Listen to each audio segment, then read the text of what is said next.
I believe, monthly newsletters from today, among other things. It's going to be €20 a month as well, which comes out at less than €1 a day. They say, which before concessions for family and children as well under 12. So a good initiative by the club early on. Fantastic initiative, Adrian, and huge credit to the club for reaching out, I suppose, and been innovative in their approach, and been modern in their approach. Obviously, COVID over the last 12 months has really introduced us all even more so to, I suppose, the online approach to things. In the past, we would have seen difference of opinions, I suppose, between fans and the senior club. So Treaty have been a bit strategic and very good in their approach here, engaging with the fans, giving them that access, I suppose, as well, that you won't get by normally just attending a game, and a great value as well. So fantastic initiative and very well done to all. Yeah, no, it obviously starts off on the right foot. People have mentioned that, communication needs to be better now, and it starts off on the right foot for the club. Obviously, as we mentioned already, it will be the biggest thing, that it will be providing people with the opportunity to watch games, which they won't be able to attend. But yeah, as I mentioned, communication being the key thing, and it has started well so far. Absolutely, and look, the fact that the live stream is included is a brilliant idea by them. And I suppose, and from my experience in that, the amount of people that would talk to you about, the Limerick team or the team representing Limerick in the League of Ireland every day, I always felt was very high. And it didn't automatically transfer into people coming in through the gate.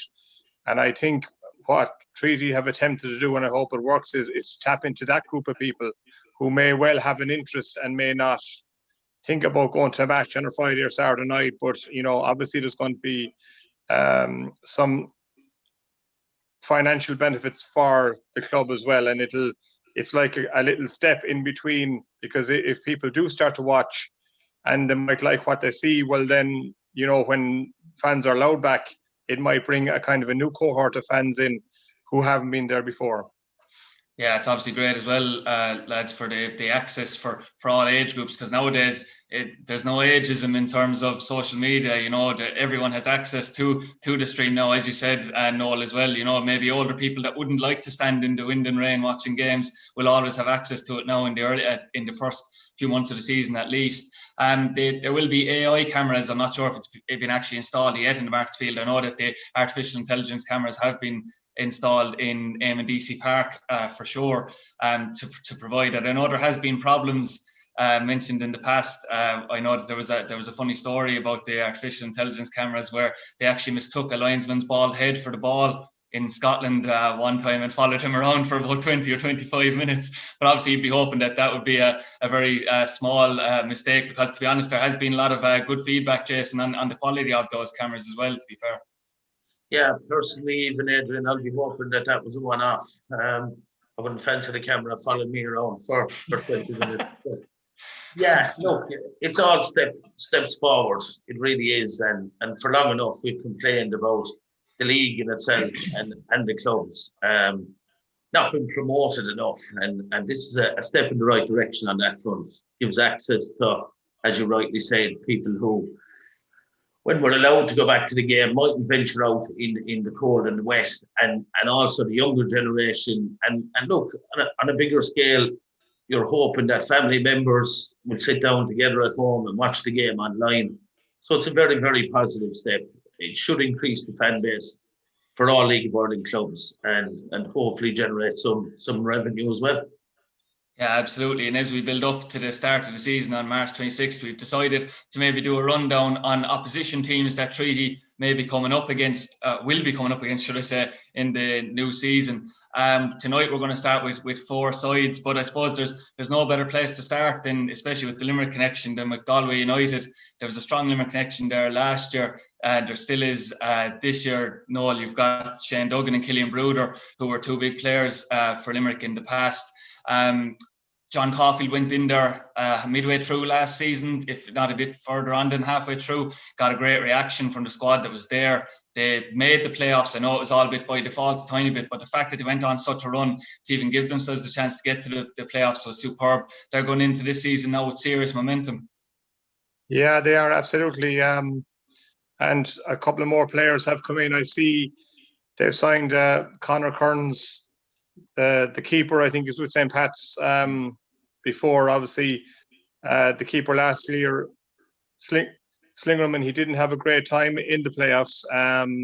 They've also brought in Conor McCormack, a very experienced player, obviously was down for the 4 years of the massive success that John Caulfield had in Cork, and in the meantime played with Derry. So, his record is unbelievable. John Caulfield, I mean, it was a real shock when he did leave Cork. The impact he had in Galway when he came in, and you're wondering if he came in 4 or 5 games before he actually came in, would they have needed the playoffs at all? And, I think they'll be very buoyed up. They have a lot of experience. The likes of McCormack will make them more solid. I suppose they'll be dependent on the likes of Mikey Place to get the goals. I know Vinnie Flaherty has retired, and they have a couple of young lads, Paddy Cunningham, I think one of them. But in fairness to John, he wasn't ever a manager to go out and try and sign the big names. There's a certain kind of guy he likes. He wants his teams to work tremendously hard, and they certainly will play to plan. They'll be very well organised, and they'd definitely be one of my favourites to do well this season. Yeah, certainly, Jason.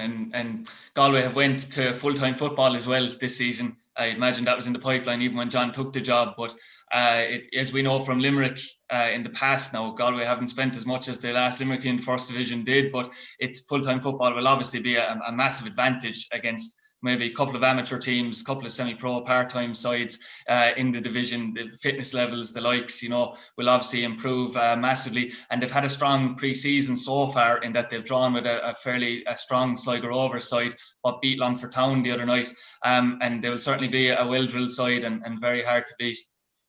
They will, Adrian, most definitely.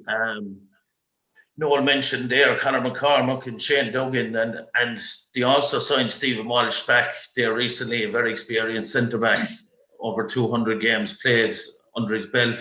Paddy Cunningham, as Noel said, is a target man type player, and John Caulfield at times will go direct when he needs to get results. One to watch, and I know you watched him the other night against Longford, he was on the score sheet, would be Francilli Lombato. A striker, very, very quick, came through the under-17s and 19 system with the club, and an exciting talent. You mentioned there John Caulfield's impact last season, and you quite rightly said that before he came in, the hopes of the playoffs would have been very, very slim, but the impact he has in the dressing room and the impact he has on players was there to see immediately when he came in, and they'll be looking to continue that. If I was to tip them, I suppose definitely for promotion, whether that's obviously as champions or through the playoffs. But for me, if I was to predict them, they'll definitely be going up. Yeah, that seems to be the view for a lot of people. Noel, there's no fear that John Caulfield will mix it up, that's for sure, which needs to be done, as you have both discussed in the first division. I did watch the friendly against Longford the other night, and while they do have some good footballers there, certainly, he doesn't discourage the fullbacks from playing balls over the top, playing balls in behind for the wingers to chase onto. And obviously, as Jason mentioned, he does have quick and powerful players, the likes of Wilson Maweru, Francis Lombato, you'll have Paddy Cunningham, as you mentioned already, as well as then being able to mix it with the likes of a Shane Duggan as well. There will be no fear to be found wanting of mixing it when it needs to be done. No, absolutely not. And if, in fairness to him, if you go back to his time in the Premier League, and some Cork fans were disappointed, but you look at the success of that Dundalk team, that was 2016 and 17 and 18, where that Dundalk team were blazing the trail in Europe as well, and the only team that really to put it up to them in Ireland was that Cork team, and that was the style he used, and people criticised the style, but it brought them great success, and he didn't make an apology to anyone about it. Yeah, absolutely not. And that you would have to say that the next team we go on to or probably at the other scale of it, I'd like to go on to maybe discussing Athlone Town now, which, you know, there's been a sea change, Jason, at Athlone Town over the pre-season, over the last couple of months. There's a lot of hype built around Athlone now because of these signings. I must say, if I was to give my own opinion, I still have quite a few doubts about the aspersions that Athlone will maybe be in amongst the playoffs. I'm not quite sure yet. There's probably a question, Jason, on the attitude of some of the players they have brought in, to be honest with you. And they have the likes of Lee Duffy there, who has been questioned by former teammates and managers in the past. Curtis Byrne, there's no doubting the talent that the likes of Curtis Byrne and Lee Duffy have, as well as having Killian Cantwell, Michal Slingerman brought in. But outside of maybe Cantwell, who was in the first division team of the year, a lot of the players they brought in, even the likes of Tristan Noah Coughlin, they have a lot to prove in the first division yet. So probably putting them in amongst the promotion race early is probably, I think, a bit too early to do so anyway. Yeah, I'd be of the same opinion, Adrian. I speak regularly, obviously, to Adrian Carberry. He's a work colleague of mine, and Graham Kane is his number two. Two lads of great time for and great respect for. And they're even saying to me at the moment, I think it's over 15 players they brought into the squad. So that's going to take time to gel. Their pre-season friendly hasn't been, pre-season form, I suppose, in their friendlies hasn't been good. They've played Shamrock Rovers, beaten 2-0.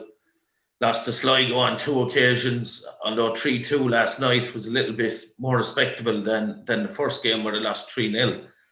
And also have lost to Harps 3-1.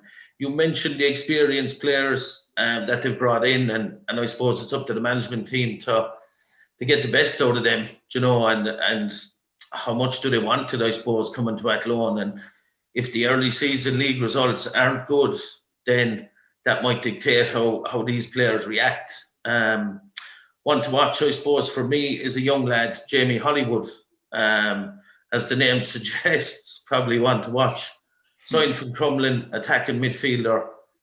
He had spells with Longford and Drogheda in the past, but very technical, very good on the ball. And he'll be someone that they'll be looking to open up defences and maybe create chances for the likes of Curtis Byrne, as you said. Yeah, obviously I forgot to mention as well, James Duna would be quite a good signing, although still relatively unproven, from St. Pat's, who seems to be a player they're hanging their hat on somewhat in terms of creative play as well, Noel. The last time I remember a buzz like it for Athlone, obviously they were in the Premier, I know, in 2012-13, but if you're looking at a first division season where they weren't going in as one of the favourites, last time I remember the buzz was in 2007. I remember there was a massive overhaul. It was when the club moved to the new stadium in Lissy-Woolen. They brought in a lot of players that time, including the likes of Colm Heffernan that you managed with Limerick. They spent a lot of money. There was a big buzz there, but as it turned out, it didn't really work out for them that time. And you know probably more than most that maybe the overhaul, it takes time, as Jason said, to bed in all these new players, despite the quality they may have. Yeah, and Adam Wickstead, another guy I'd add in there, another kind of big name signing with reputation. Yeah, and I think we had a conversation about Treaty a couple of weeks ago, and we were saying that you don't really get a lot of time, you know, and there's been a few mentions tonight about it. It'll take a bit of time to bed them in, but I don't think he's going to get a whole lot of time. And in fairness, he mentioned himself about making the playoffs this year, you know. And I think, you know, something we haven't said, but you'd feel that there had to be still a hangover around there from that, you know, was it a 9-0 or 11-0 defeat there by Dundalk, which was their last game. I suppose they were unfortunate that it was their last game and they haven't had a chance really to, you know, to get it out of the system. But, you know, I think that they really have it all to do. And I think they are going to be under pressure. And I think it'll be a difficult enough dressing room to manage. And I wouldn't know Aidan as well as Jason, but I certainly know him through the college system as well. He does a lot of work above and at Athlone IT, and a thorough gentleman he is. And I think that he'll have it all to do to manage that group. And I hope it starts well for him, because I think he certainly needs a good start. Yeah, look, obviously it could have been coming across as a bit part, I suppose, because obviously there is a lot of positions open in terms of the playoff in the first division. So look, it probably will be open to most teams for the whole season, you'd imagine, in some way, shape or form. But Jason, the kind of a twofold question. Obviously, every team, including junior footballers and that play, train on AstroTurf during the winter all the way through. Athlone obviously play full time on the AstroTurf field that they have. Is that really any advantage on match days, or does it make any difference to them? Really, would be the first part of that, I suppose. It does, Adrian. It makes an awful lot of difference. Stuff like for your strikers, also your defenders all over the pitch. They're used to the surface, but especially for strikers, scoring in the goals that you're scoring in on match day, getting into that habit in your sessions is invaluable. Imagery to speak about from a coaching perspective, and just the familiarity, constantly playing on where you play your league games, it is a huge advantage, most definitely. I think I mentioned there Atlone's poor pre-season form, I suppose, and albeit against very good opposition. We know now they've 2 games against Treaty coming up this Saturday and the following Saturday. And while I suppose facilitating Treaty would be maybe the way we'd look at it, Athlone will look at this as 2 games where they can hopefully get 2 positive results and lift the dressing room going into the season and kind of give them that bit of confidence. So they'll be interesting and not necessarily meaningless friendlies and not just fitness exercises for them. Yeah, that's a good point, Jason. And the second part of what I was asking you is, you've said about the friendlies they've had, and the noticeable thing is they're still conceding quite a few goals, and Athlone had one of the worst defensive records last season in the first division. And, you know, I know we'll mention this a lot over the whole season, you'd imagine, but they really need to tighten up in that regard. They do indeed. Look, we saw Killian Cantwell when he was with Limerick, and we were all very, very impressed with him. And as you mentioned there, he was in the team of the season last year from Bray. He's going to be pivotal for them. Michal Schlingerman, while experienced around the league, no one alluded to his form last year in the playoffs. So his deputy even is only a young lad that they've signed recently, very much so for cover. So there'll be pressure on those 2 in particular to make the team hard to beat. But knowing Adrian Carberry, knowing Graham Kane, they'll try and set the team up, I suppose, not to concede. And I know myself and Noel have spoken about this, but that is really probably 60-70% of this league, Adrian. You know, been hard to break down. That gives confidence to the rest of the players. When you score a goal, if you're not conceding regularly, that pushes the team on with belief that you're going to get the 3 points. So the defensive side of it is going to be very, very important for Athlone. I know Adrian Carberry came out and said that the playoffs are the goal for them this season, and that was a brave statement. I'd be inclined to agree with yourself, and in my opinion, they'll be mid-table, but might miss out in the playoffs. Yeah, Noel, now we're going to move on to a club very close to your own heart, Wexford FC. I know you had involvement for years, and you're still very close to people in Wexford. First thing I'd ask you is, what's the mood like in the camp in Wexford at the moment, heading into the new season? Yeah, well, the mood was quite hopeful this season. Harry Kenny actually has gone down to give a bit of a hand to Brian O'Sullivan, and he seems to brought a few good young fellas who wouldn't be well known in the league, but who are showing a bit of promise. And they signed Alex O'Hanlon, who's an ex-Liverpool under-23. Jimmy Corcoran, the goalkeeper, I don't know, would remember him, was it the under-17s, involved in a penalty shootout for against Holland. And the referee said that he stepped up off the line or moved before the shot was taken. So he was with Dundalk the last year, and he signed this year. So they are quite hopeful. They certainly don't expect to make the playoffs, but listen, they run a great show down there, and they keep it going year after year. They get a lot of young fellas going in locally, and they are hopeful of certainly having a better season this year than they had last season. Yeah, Jason, they were obviously at the foot of the table last season. It was really their away form as much as anything that let them down. But as Noel alluded to there, he mentioned Alex O'Hanlon, but they have signed a few young players from St. Pat's, Shells, like Dundalk. Like I said, you also have Luke Turner come in from Aberdeen, a young player. I have another couple here. You've got Kyle Robinson, Harry Groom. You know, they're quite hopeful in terms of having a better season, as Noel said, than last year. We were going on maybe about how young Treaty might have been, but Wexford will probably be the youngest squad you'd imagine, or close to it in the division. I know you said you had discussions as well with the manager Brian O'Sullivan recently, and how was his form before the year? I did. I was speaking to Brian 2 weeks ago in relation to a player, and he was very, very positive. In fact, the way things were coming together, he was very disheartened the way last season panned out, and he wasn't sure whether he was ready to go again. But as Noel said, Harry Kenny is a big asset to them. He'll provide huge support for Brian. He's also brought in Paul Fox, a winger from Cabinteely, who's a very decent player and one to watch, I suppose, for me, looking at the young players coming through, is Daniel Dobbin. He's signed from St. Pat's. He's a right back, and has got player of the year accolades over the last couple of underage seasons. So Brian O'Sullivan was very positive. Obviously, like you said, wouldn't be expecting to get in the playoffs or anything, but would be looking at maybe a 7th or 8th finish with some positive results along the way, and that with a young side that they're constantly building and going in the right direction.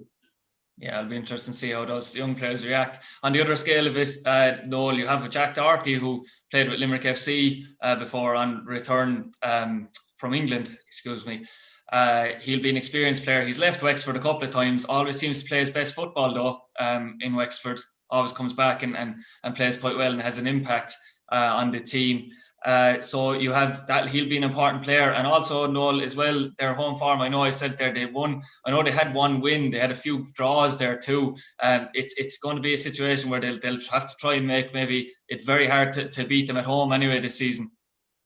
Yeah, as you say, Jack Doherty, very talented player, has done well with Wexford when he's there. Kind of a real kind of a socks down and a lot of skill. But I think last year they seemed to start quite well, and then they hit a rocky patch, and it took, they kind of never came out of that. There was some mad results where I think they went up and beat Cabinteely when they were top of the league, 3-0 above in Cabinteely. So I suppose it's a bit of consistency. But as Jason said there, they are a very young team, and it's one of the hardest things to get out of a very young team is kind of consistency. They will be up and down, but they're certainly a good bit stronger, I think, this year than they were last year.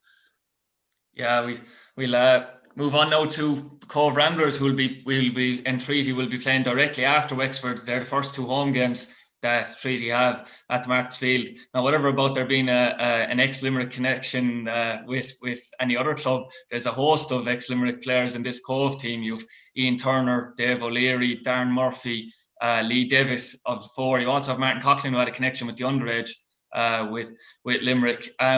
Amazingly, people didn't really pick up on it, and I thought it was a point worth making. If Shane Duggan didn't score that last-minute goal in the last game of the season for Galway against UCD, last game of the regular season, and then the situation with Cabinteely had occurred, Cove would have been in the playoffs, which isn't something that people have really picked up on, Jason, which would have been a superb achievement for Ashton and Cove down there. It will be difficult, you'd imagine, to probably even do better than that, or even that like last season's performance, really. Well, Adrian, I'd be confident enough for them to be very, very competitive. They'll be in and around the playoffs, I believe. As you said, huge Limerick connection and a lot of experienced lads. And if we're comparing sides to Treaty, it really shines the light on the difficult task ahead of Tommy Barrett. When you look at the likes of Ian Turner and David O'Leary and people like that, with a lot of games played in the league, like you said, they lost out on goal difference going into the playoffs. And if you look at their pre-season form, obviously lost to Shamrock Rovers 3-1 and Pats 4-0, but beat Longford 3-2. And I suppose unlike Wexford, who have yet to score a goal in their pre-season games, Cove have been hitting the net. You know, they've 3 games played and 4 goals scored, and that's very, very promising for them. You mentioned Lee Devitt there, a Clare native, someone who locally here in the FEI would be very familiar with, came through our regional emerging talent program, and tough tackling, even though he's slight in stature, but left-legged, technically very good on the ball, and a young player, I suppose, that we'd love to see back playing for our representatives for Treaty United in the coming years. But he'll be one we'll keep a close eye on this year. They've Conor Drennan, who was really, really hot in Munster Senior League with Carrigaline. He's a goal scorer. He scored in that game against Longford, and it's very important, especially for strikers, that they get off the mark in pre-season before the league starts, that they've hit the net and their confidence is up. And he's a player that I think can score goals in this division. So, my opinion, Adrian, they'll be in and around the playoffs. They'll be hard to beat. They have a lot of experienced players, and they'll be a difficult task for Treaty, I believe. Yeah, I saw you nodding in agreement, Noel, with Jason's comment about Conor Drennan. You know, and strikers hitting the net in pre-season before they go into the full season. It's definitely going to be something. They need goals from Drennan because, you know, we'll say that is the recognised striker in their squad. He will need to hit the ground running for them to be in contention for the playoffs. And do you agree with Jason that they definitely have a good chance of it? I think they do, and it's funny what we would have said historically, like a strong Cork City side would always mean a strong Cove side. And now the Cork are in the first division, you'd say like it mightn't be true, but I think they might buck the trend. In fairness to Stuart Ashton, you know, he's been in the game a long time. He was obviously the Cork under-21 manager for years as well. And, you know, there was a bit of shock when Stephen Henderson left. And, you know, they thought they were going to suffer. And he took Jay's Cabia with him as well, a guy who was scoring goals for them. But the results seem to improve. And it is a great credit to Stuart over that. And I think that they'll obviously relish the first division more than this Cork City team that's coming down. It's the first game of the season, and we always used to say, well, for the 2 years I was in Cork, that if Cove tried as hard against every other team that they tried against Cork City, they'd probably win the first division every year. But it's a very interesting first game, and I think it'll go a long way to tell us, you know, what kind of mindset that both these Cork teams have in terms of the upcoming season. Yeah, absolutely. And Noel, there's one interesting thing. I always remember when you were manager of Limerick, and obviously as they won the league in 2007 and the likes, that their St. Colman's Park was always a very, very tough place to go, a really tight pitch. It was actually surprised me when I looked it up that actually their away form was much better last year than their home form, which was definitely surprising. You know, if they were to get their home form even a tiny bit better while keeping the away form up, you're definitely both of you are definitely right. They could easily be in amongst those playoffs at least. Yeah, I think so. And maybe the fact that their home form was a bit off last year was something to do with the lack of fans in the ground as well, because you know, there was never a massive crowd there, but it always felt there was a massive crowd there. You know, it was a real old style pitch with the stone wall all around it and people hanging over the side. And it was always a real good, they always had a real derby feel. And they were quite strong for those few years, and kind of follows up on what I said a while ago, because, you know, you had Cork City winning the league in whatever it was, 05, and winning the cup a couple of years later. And that usually means that, you know, that there's a lot of good players around. And when they don't get first team football with Cork, a lot of them gravitate towards Cove. Yeah, and also another point, I saw, Jason, that Stephen Bradley was heavily critical of the decision for Shamrock Rovers B being taken out of the league, for the want of a better term, this season. Obviously, Treaty have benefited from that decision. What's your take on that? I know Stephen Bradley says we talk about pathways and then we take out a team that's obviously providing a pathway for Shamrock Rovers, so I know that's where he would be coming from on that. But what's your own take on Shamrock Rovers B? Because there was a lot of arguments about them even being allowed in the first place. Yeah, Adrian, I suppose it's a personal opinion of myself that maybe something could be done to bridge the gap between 19s football and the senior team. I was always kind of an advocate of maybe an under 21s or 23s division, but that would be for all clubs, not just Shamrock Rovers. And I think that's the key piece. We want to make the game sustainable across the country. The gap between the likes of Shamrock Rovers and Dundalk is huge between them and a lot of other clubs. And I suppose while it suited last year, maybe numbers-wise, to let Shamrock Rovers have a second team in the National League, personally, I don't think it's, I suppose, fair on other clubs, number one. And I don't think it's the way forward, just to be allowing one club an advantage. And that's what it is an advantage. So I'd have to disagree with Stephen Bradley on it. Obviously, he's got vested interest. His focus is just on Shamrock Rovers, where the rest of us, I suppose, have to look at things holistically and look at all the clubs. So with that in mind, I think it was the right decision not to allow them in. Yeah, would you agree with that, Noel? Yeah, 100%. And look, Stephen Bradley is christening his own child, as they say, and look, he had to come out and say that. But my feeling was, I think that, behind the scenes, the FAI were delighted that there was a team like Treaty to come in instead of them.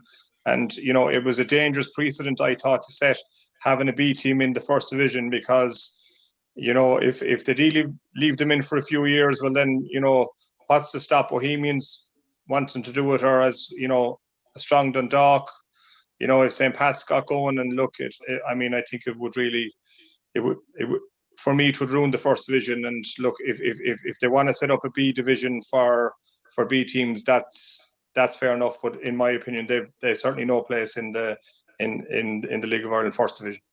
Yeah, I think we might be a bit away from that, yeah, because I know it was tried towards the end of last decade and start of this decade with the A-League, and it wasn't really a success, unfortunately. Jason, to finish on this point, obviously you mentioned earlier on that Limerick's, Treaty, will be playing at Athlone twice in consecutive friendlies on Saturday and Saturday week. The club are working extremely hard to get those friendlies, because, as we said, it was limited because most teams had it sorted. Obviously, it's beneficial that they won't be playing each other until May anyway, because they'll know each other fairly well. But I suppose, look, when their hands were tied behind their back, at least they're getting two competitive friendlies in. They are, Adrian. I suppose, look, I mentioned there a while ago, Athlone will be looking to get two positive results because they've yet to win a pre-season friendly game. And they need to boost confidence, I suppose, within the group. From Treaty's point of view, the result, I suppose, might be less important. It's more about getting people up to fitness in the two games.